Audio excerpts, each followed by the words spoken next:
Сізге айтып берейін, ең қымбат нәрсенің не екенін, және ең қымбат адамның кім екенін айтып берейін. Енді имам болғаннан кейін бізді адам қайтыс болайын деп жатқан кезде көп шақырады ғой. Басына барып дем салып отырасың, жаңағы Құран оқып отырып қарайсың ғой. Жаңағы қайтыс болайын деп жатқан адам үшін ең қымбат нәрсе ше,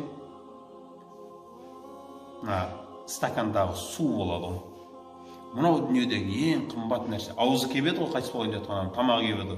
Сонда білесіздер ғой, мынау бүйтіп сулап отырады ғой, аузын сулап отырады, және аузына қасықпен.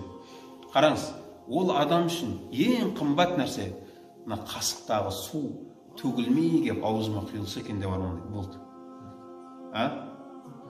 Бір қасық су сіз үшін қымбат дүниеге айналады.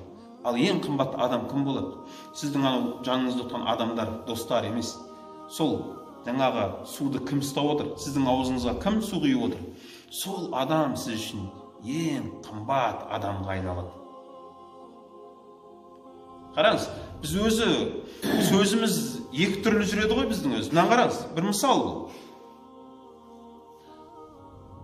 Өзіміз айтамыз, әйтеуір Алла тағала көп ауыртпай, ұзақ ауырып қалудан қорқамыз ғой біз. Әйтеуір көп ауыртпай, төсекте жатып қалмай, әйтеуір өз аяғында жүріп, табан астында аласса дұрыс қой деп айтамыз ғой біз. Біреуге масыл болмай, жатып инвалид болып ше. Бірақ керісінше бір адам жаңағы келе жатады, жол апатынан тақ етеді, қайтыс болып кетеді ғой. Сонда не айтамыз біз? Баяғысы жас кетті ғой, ерте кетті ғой деп жатады. Не болса, үлкендеу адам болса да, ең болмаса ауырмай кетті ғой деп. Жалко ғой дейді ана, жалко. Ең болмаса ауырмады ғой, ең болмаса енді деп. Өлімге қимайсың деп. Қарасаңыз, то айтатынымыз, ауырмай өз аяғында жүріп өлген жақсы дейміз. Бірақ біреу өз аяғында жүріп өлсе не дейді? Ең болмаса ауырмады ғой дейміз да. Айналып келген кезінде бұның бәрі жән далбасалау. Өлімнің не дейді? Оңайы жоқ. Жатып өлесің ба, тұрып өлесің ба?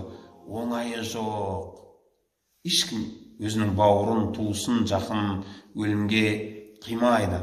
Бірақ ағайындар, расын айтайын, өлер кезіңізде сіз үшін ең қымбат нәрсе. Бұл келетіні хақ нәрсе ғой.